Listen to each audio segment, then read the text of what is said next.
Welcome to the Cloud Security Podcast by Google. Thanks for joining us today.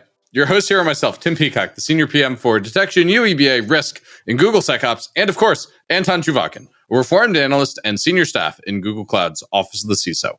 You can find and subscribe to this podcast wherever you get your podcasts, as well as at our website, cloud.withgoogle.com/cloud-security/podcast. If you enjoy our content and want it delivered to you piping hot every Monday, please do hit that subscribe button. You can follow the show, argue with us, and the rest of our cloud security podcast listeners on the Google Cloud Security community page. Anton, we are talking about AI SOC today, what goes right, what could go wrong. It's a lot of fun. Yes, this was a really fun one. And I feel like AI SOC has been, exploding, not like physically exploding, but exploding in people's minds, at least if we believe the RSA Vendor Expo and social media. But we wanted to talk to somebody who kind of actually knows this and who maybe isn't as biased as some other people opinion on this. I'll be like super mellow. He certainly passed the ethical bar, as we will see later on in the episode. Yes. And so, this is such a fun topic that maybe without any further ado, let's turn things over to today's guest. Today, we are joined by Augusto Barros, a principal product manager at Profit Security. Augusto, thank you so much for joining us today. We're talking about, I feel, a very 2025 topic, which is AI SOC. And could you just start us out by telling us what is an AI SOC? Well, thanks, Tim and Anton, for having me. Well, what is the AI SOC? I think we're probably going to hear some different definitions. But, for everything that we've been looking in the cybersecurity space where definitions kind of get a little fuzzy, I think in this case is becoming kind of more clear than usual. I think these are the tools that will do some of the triage and investigation on your behalf in an automated mode, kind of how much of automation that's still, of course, open for debate, but using some of the AI technologies that we've been seeing kind of using everywhere else. And, that's pretty broad. Maybe help paint a picture. Like, let's imagine a world. I used to work at Stripe, and one of my favorite questions that Patrick and John Collison would ask in product reviews was, what if this goes right? Not what if this goes wrong? And so imagine that AI SOC goes right. What does that look like? What does the post-AI SOC world look like if it goes right? I love the question because this is kind of what I've been working on kind of the past kind of few weeks. Because you were talking about the funnel, right, in some of the past episodes and how you hate the funnel kind of analogy. I like the funnel. It's Anton who hates the funnel. No, I didn't hate the funnel. I said funnel is 2002. Funnel gives you flashbacks. 2002, yeah. But I think the fact is the SOC has been operating with a funnel mentality for a long time, right? In a very narrow funnel in the end, by the way, right? Because everything that you're generating from a detection point of view will go to the hands of a human most of the times, right? And I think that if AI SOC get things right, we are really kind of expanding in an absurd manner your throughput or your capacity of handling detection events, right? So today, every time that you're going to kind of write a new detection, one of the things that you're going to have in mind is, okay, will this overwhelm my SOC? And I think that AI SOC, I want to say eliminates that type of question, but it reduces that concern in a substantial manner, in a way that many of the detections that you may not want to do, either because base rates are too high or kind of you cannot reduce the false positive to an acceptable level, I think you're going to have far more room to build detections without having to be that concerned about the impact kind of downstream. Okay, so AI SOC lets us be noisy as detection engineers. I love it. He didn't say that, though. He said that it's the... I mean, Augusto, do you feel like it's a decent summary or not? Well, I think it is good. It's a good definition. And I would say there is an asterisk there, right? Kind of sometimes we have to be noisy. Right? Because I think what I've been seeing circulating kind of in social media recently is that idea of, well, why were we doing that? Just let's be less noisy. And, well, if that was easy, we had done that probably a long time ago. Yeah. And we know that's not easy. So we have to handle, right, and to live with that noise. And I think AI SOC really helps in that sense. I like that. And I like that your definition is quite crisp. And I think that the way it works and the way the future looks is kind of both exciting, yet at the same time not crazy. Like there's no like viral humans kind of story and some other stuff that we, of course, didn't expect from you specifically. Of course, hey, you're smarter than that. You're a former Gartner analyst. How about that? But that sometimes shows up in discussions. So you also brought up the point about triage, and we'll try to probe around triage a little bit. But like, what are the mechanisms and what are like what are the tools and what are the capabilities of AI SOC that would make, dwell time decrease, mean time to respond to shrink as well? Like, what are the mechanisms? And also, how are you applying those mechanisms without losing fidelity? Because I almost have this fear of like suppressing too far, suppressing too much. Right. And I think that we are going actually to an opposite level. We're not suppressing. I think that what we provide is actually kind of an ability to suppress less. I think that's kind of one of the things that I see as one of the biggest values. But you asked a question a few days ago on LinkedIn about, well, how does this compare to a perfectly implemented SOAR, right? I'm happy with my SOAR, etc. I think if you look at the outcome only, it'll probably be similar.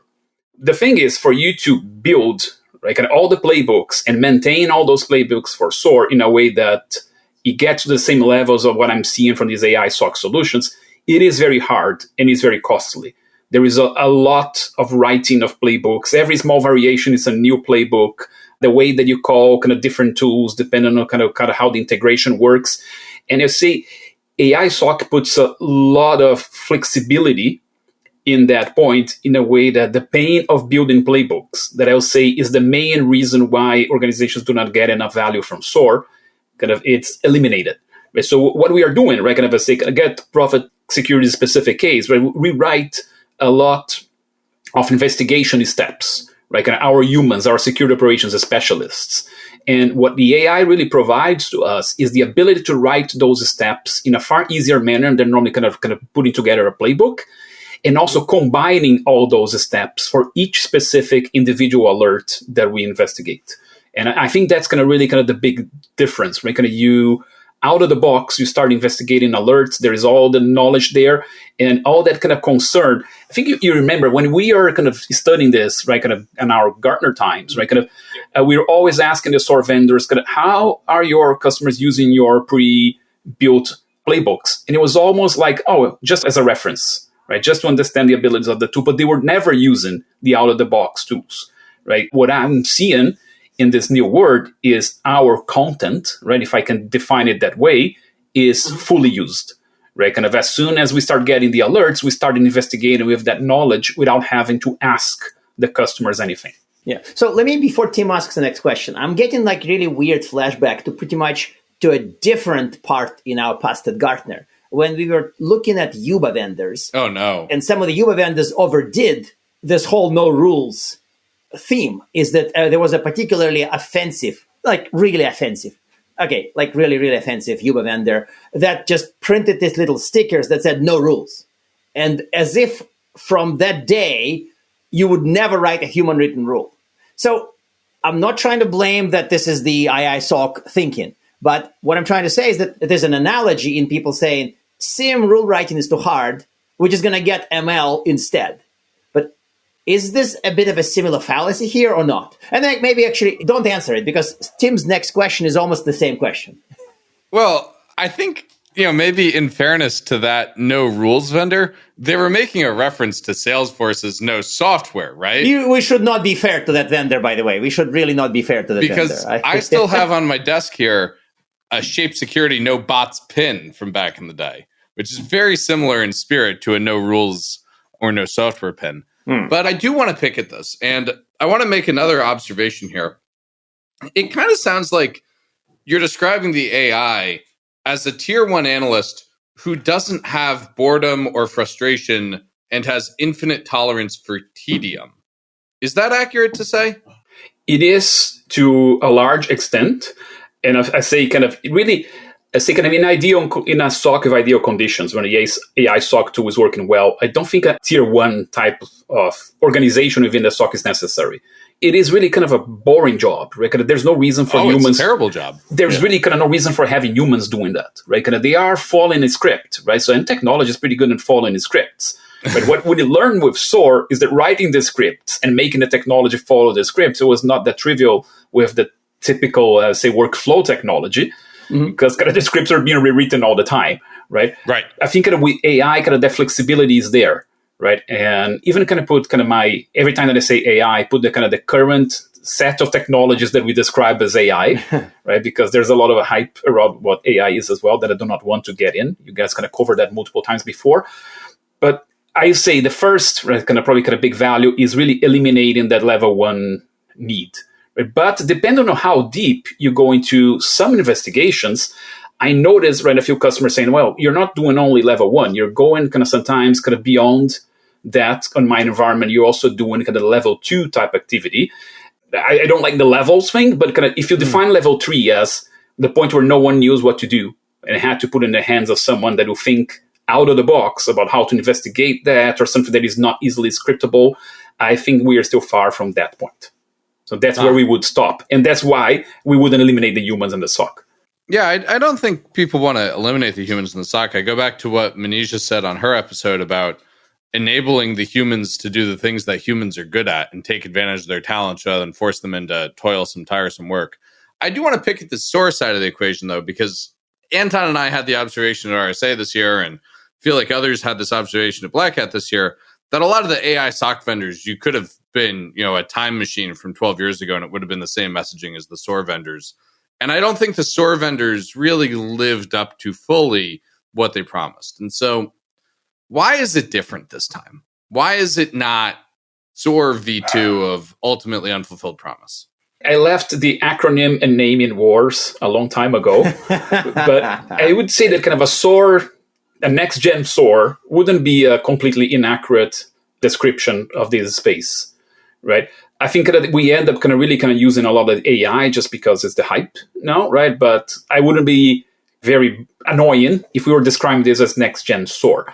And I think the big difference is, I mentioned before, is really implementation and maintenance effort, right? The AI SOC solutions have the ability to deliver what is being promised by SOAR, right, a long time ago, without all the heavy weight of planning, writing scripts, putting the processes in a flowchart format. And I remember, taking calls with Anton, and we were telling people, if you don't know your process, don't even buy the SOAR, because you won't have where to start. That's a big difference here. I've seen cases of organizations that did not have a process about how to investigate alerts, and they got an immediate benefit from the solution. That's kind of interesting that you, back in the day, would have advised somebody you can't take advantage of a process automation tool without understanding your process. That kind of gets back, though, to what Manisha was talking about, again, to bring up Manisha, about migration versus transformation.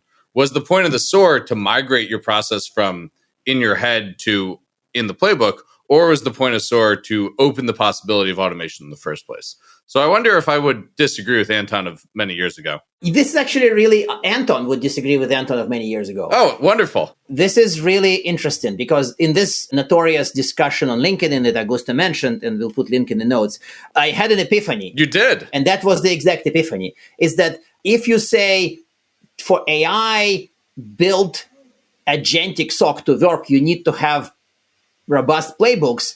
A lot of people very correctly pointed out that it's not true, and the opposite is in fact true. Is where you have playbooks, rule-based work can be fine. But in case you don't have a playbook, then the agents can figure things out and do the right thing. At this 2025, Anton maybe doesn't quite believe that, but really wants to believe that. And so I would not push, if your process is broken, don't automate. Because with AI agents, if your process is broken, you may succeed with automation. And that's a genuine I'm making a weird gesture to my head. It's a switch. Anton has some really old school switches in his head, listeners. The relays, right? Yeah, right. Relay, that's right. Oh, God. They're not that old. I'm sorry. You heard them clicking. So it turns out he's actually a telegraph network from the 1800s. Okay, Anton, the next question is yours, and I really like it as a metrics question. And so the PM in me is sad to not ask this one, but you should ask it. I think that it's less of a metrics. I think I'm going to just vent for a little bit. Like when we were wandering around RSA, we tried to find the proof that AI SOC works. And proof would be some kind of metrics of success. We did not find that proof. That's correct. But I also want to know if I am on a journey to AI SOC, how do I measure progress? So maybe give us both. Give us how do you measure that it works and how do you measure your transition to it? Like I am 1% AI SOC, I'm 10% AI SOC, I'm AI SOC. Which SOC metrics would show improvement? We are bundling all this, piling all this stuff on Augusto, hoping he will figure it out. Let me see if I won't have a buffer overflow and forget a piece of the question, right? But I'd say the most obvious ones, right, are kind of the mean time to something metrics, right? Kind of mean time to investigate, mean time to respond, because you have automation there. You're going to investigate those alerts quite fast, right? So you can obviously reduce the time that it takes for you to investigate and thus respond to something. Now, you can also look into the number of alerts that you can investigate with the same team, right? Just the absolute number is meaningless, right? But if you realize that the same team is investigating 10 times more alert than before, it really kind of is a very strong indication that kind of you increase the efficiency, right? Kind of the throughput of that organization. Now, there are more things that you can start measuring later that I think that can show the additional value of these tools. One of those, for example, is how much or what types of alerts you ignore. Right? If you look at our report, right, kind of from we released on kind of the AI state of the SOC, we talk about kind of sometimes 30, 40% of alerts that are ignored by SOCs, right?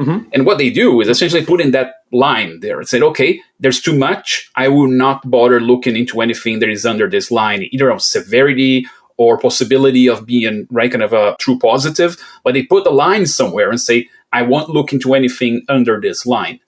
And I think kind of either reducing or eliminating that line is a very strong indicator that your AI SOC is giving you results. And the last one that I find kind of more interesting, but it's really kind of probably kind of really kind of down the maturity journey for the organizations that are using this, is the expansion of your detection coverage. Because you're naturally, because of kind of limitations you have in investigations, you will look for less stuff, right? Because kind of every time that you put a new detection in place, you're going to generate more alerts. So there are many detection engineers that are right, kind of constrained by their ability or their capacity, the investigation capacity, right? So if you increase that investigation capacity, I would expect, right, kind of over time, that the organization will be able to look for more things, either in more places or more threats. This is you almost have to caveat with increase the capacity without sacrificing quality or with increasing quality or anything. Because ultimately I can remember the intern example from our Gartner days. Oh, MSSP is great. We just had to hire an intern to delete all the alerts and we are fine. This is a real story. I think we even put it in the paper at the time. But like, we don't want that intern now on our stuff if it's a robot, especially if it's a robot. Yes, I think that tracking the accuracy metric is a must, right? You'd say it is a metric of the quality of the service, right? If you're doing all that I was mentioning, like investigating very fast, right? But half of the time you have to revert the result of my investigation because it was inaccurate, right? Kind of then there's no point. Kind of you should probably kind of compute the time that you spent, right? Kind of, and also kind of the exposure that you have, right? If you're kind of filing something as benign, right? Kind of that was malicious in the end, right? The level of exposure that you have during that time is considerable. But then I would say one of the things that you have to keep track of is the accuracy of the solution that you're implementing. And I think that one big part of this is on the shoulders of the vendors to have an ongoing quality control process. Right? So, I remember sometimes you look into some of the ISO standards, right, that can come from the assembly line and be used in an operation like a SOC, for example. Okay, let's get a sample of the alerts and look at them, right, manually and determine if kind of the AI kind of arrive at the right conclusion, right, and keep, right, kind of improving and tracking that metric, because accuracy is a must. Well, I feel bad that you're getting negative reactions on your answer from both of us, but the PM in me doesn't like this answer. Not negative. No. I don't think I was negative. I'm going to be negative. I'm going to be negative. I feel like if you're saying the metric that gets better is mean time to whatever, and we're talking about an automated system, that's like cheating at metrics almost to the scale of Goodhart's law cheating at metrics. Really? It's not quite. Well, yeah, of course, automation makes your mean time to investigate better. That's like a no-brainer. Like, of course, the automated system responds faster than the human does. I'm curious if there are like higher level business metrics we could talk about here, because we had Dominic on. He aired this week that we're recording this, and he was talking about risk reduction through the use of agents in Google SOC. Right, but Dominic is an extreme outlier. And I think his was maybe too high level. So is there like a middle ground here where we can feel good about what the AI SOC is improving without it being like super obvious or super high level? I think that what I was pointing, for example, like the detection surface, right? Kind of how much you're covering from detection. I think it goes in that direction because you can link your increased detection capabilities to how much risk you're reducing, right? When you reduce the time to respond, you're also reducing kind of exposure in a certain manner.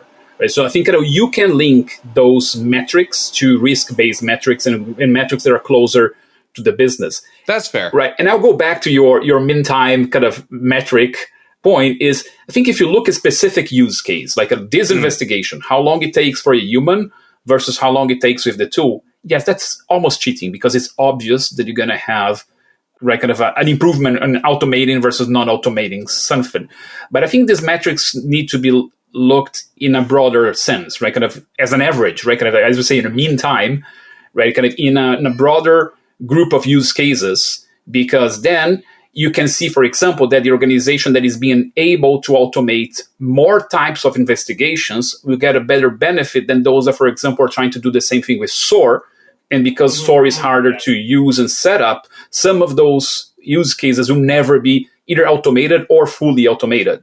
Or they never happen. That's fair. Because the burden is so high. Yes. Okay. So I do want to come back to the organization thing and talk about kind of the misconceptions that you're seeing. So what are kind of the mental stumbling blocks people are running into with this? Because there are so many ways to think about AI wrong. What are the common ways you're seeing to think about AI wrong? Right. I think they're there are those when you look into the proposition of the tool, okay, you're going to eliminate my people, right? My SOC people, and right, you got to have this robot here. Yeah, fire the SOC. That's a bad idea. Right. Kind of, we know that kind of the technology has limits today. You cannot do it. I think the other one is related to how these things operate, right? And I would say there are multiple approaches to the problem, right? But I think that many people approach this believing that you get an alert and you throw into a single huge LLM and say, hey, go figure this out, right? And it's rarely that case, right? I think there are a few vendors trying to do that, and I doubt that they will succeed. But we normally can have a more complex architecture in terms of separating kind of all the challenges in the investigation, like kind of building an investigation plan, converting a question into a specific query into different tools. And each one of those questions can be a separate call to a separate model, right, in a different approach. Sometimes you're going to use a deterministic approach. Sometimes you're going to use the LLMs. So I think kind of the separating this idea, the magic big model, they're going to throw the alert in and it's going to come with a magical answer versus this more nuanced and complex architecture that is really the truth for most implementations out there. That to me makes sense, and it does give me a minor flashbacks to SOAR, but I also see the differences. So that part is, I have kind of a compassion with this solving some old problems and creating a smaller number of new problems.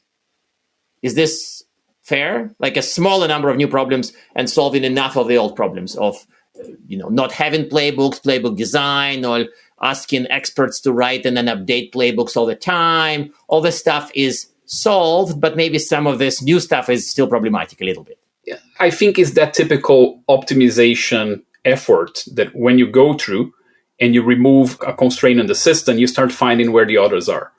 Right? So I say that finding the issues on the detection side, right? And if you look and say, hey, you have 99% of accuracy, right? And when you look at kind of those determinations that you've done, right, kind of almost 100% were false positives. Mm-hmm. Okay, you probably have a problem on detection, right? And then you have to look there and then understand, right? With all those caveats about kind of being able to be, right, kind of to look into more uncertain situations that will naturally generate more false positives, etc. If you have those levels, there is a problem, right? I think that's one of the challenges that you'll figure out, right? If they solve the investigation triage part. And the other is, what do you do after, right, kind of you arrived at determination? Okay, we either define this as benign or malicious. What are the next steps, right? Because the customers out there, they still do not want the full automation.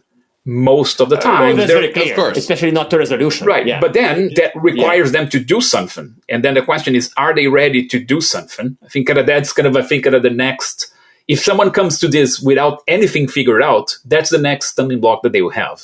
right? Okay, we're getting kind of these responses. Okay, this is malicious. I have to do something. How do I do something, right? Yeah. And how do you do something with confidence if you're not the one that did all the preceding steps? Right. This is an excellent point. And the ethically challenged AI SOC vendors who I met at RSA would immediately say, oh, we are working on the full automation to resolution. Just hold on for a bit and we'll build it. That to me is a classic bad faith answer. It's basically do whatever you want now and then later we'll magically fix all of it.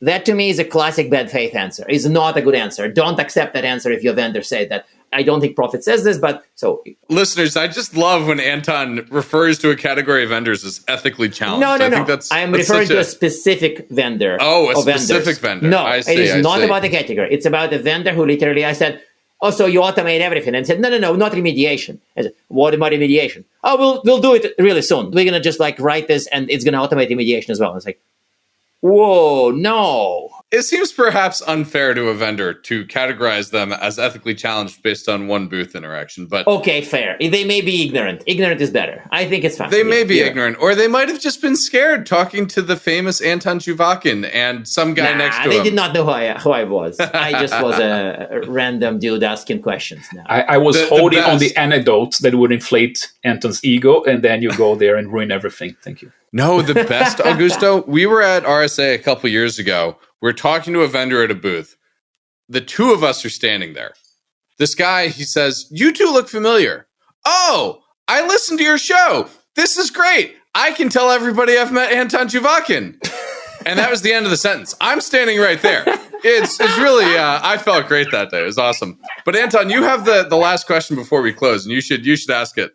Because we're coming up on time. Yeah, my ego doesn't need enough boosting at this point. But I have a source of nervousness, and it's kind of like a good nervousness about AI SOC. So imagine that you built what you want, and everything works out. Like Tim wanted to structure it as things worked out. And triage is just much better.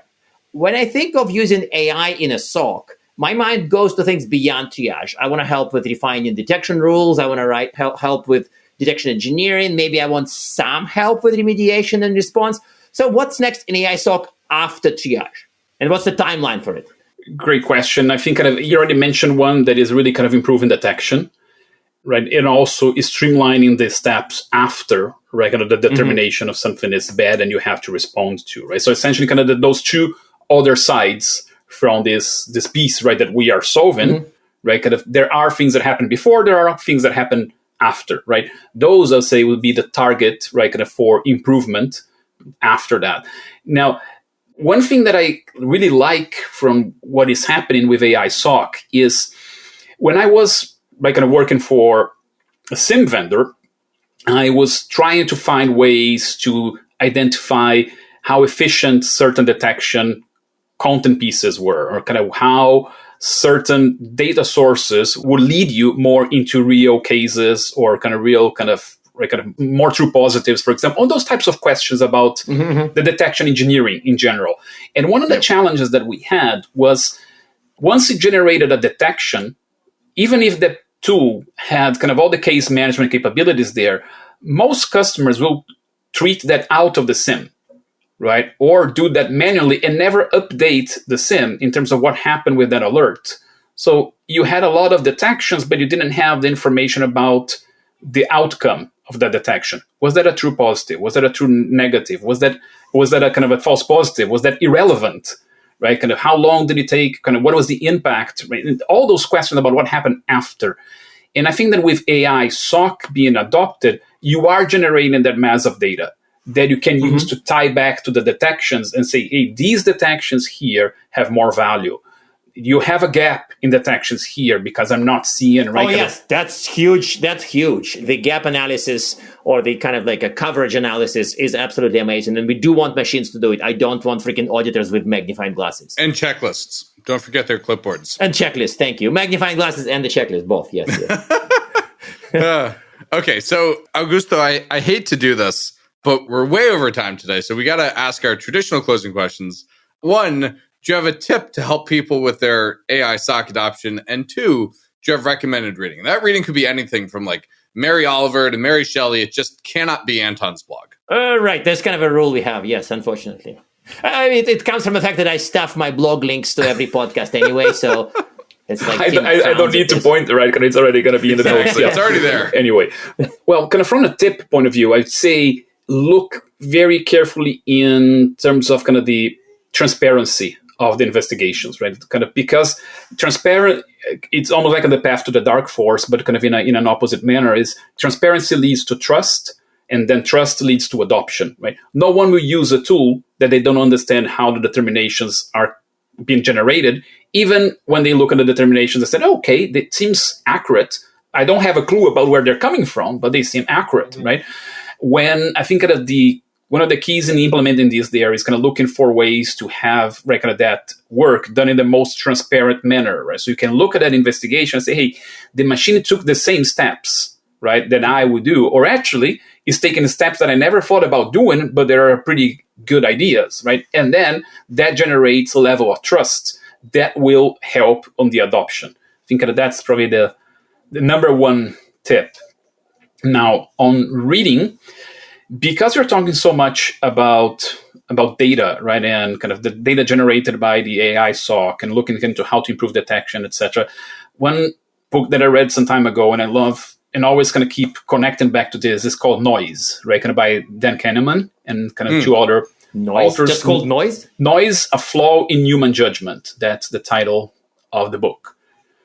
It is kind of almost like a follow-up, right, kind of from Run, Think Fast, Think Slow, right? But very focused. That one is very focused on biases, and Noise is focused on noise, of course, right? But it really kind of gives a lot of kind of good ideas when you look at noise separately from bias. So I really like, I really like reading that one. And I'll point to a separate one because, yes, it's from one former guest from your show. That's the Security Chaos Engineering by Kelly Shortridge. Ah, nice. Right. And why I'm mentioning that? Because I'm really looking a lot into detection resilience. Right. Our detection practice is usually a system, right? And every time you talk about resilience, you're talking about making a system resilient. And I think yes, exactly that one. And I think that kind of trying to make our detection practice more resilient is really something that we don't see that happening very often. It's something that I love kind of thinking about. I love that answer. But you also have a report on this, which we'll link anyway. So thanks for being so modest. There's also a Profit Security report that you either released or will release, right, on some of this. So we'll link to it. Yes, it's there. Okay, good. Excellent. Amazing. Listeners, you couldn't see it, but I pulled Kelly's book off of my shelf behind me and held it up, and everybody was happy to see it. So, Augusto, thank you so much for joining us today. This was a really wide-ranging discussion. I'm so grateful that you took my pushback on the metrics answer so kindly. I don't usually do that so directly with people, but I figured a former Gartner analyst could handle it. So thank you very much for joining us today. Thank you. Thank you, guys. And now we are at time. Thank you very much for listening and, of course, for subscribing. Please subscribe so you can get new episodes piping hot. And if you love our content, please drop us a review on your platform of choice. You can find this podcast on YouTube, Apple Podcasts, Spotify, or wherever you get your podcasts. Also, you can find us on our website, cloud.withgoogle.com/cloudsecurity/podcasts. You can argue with us on the Google Cloud Security Community site, googlecloudcommunity.com. You can follow us on x.com/cloudsecpodcast, tweet at us, email us, argue with us, and if we like or hate what we hear, we can invite you to the next episode. See you on the next episode of the Cloud Security Podcast by Google.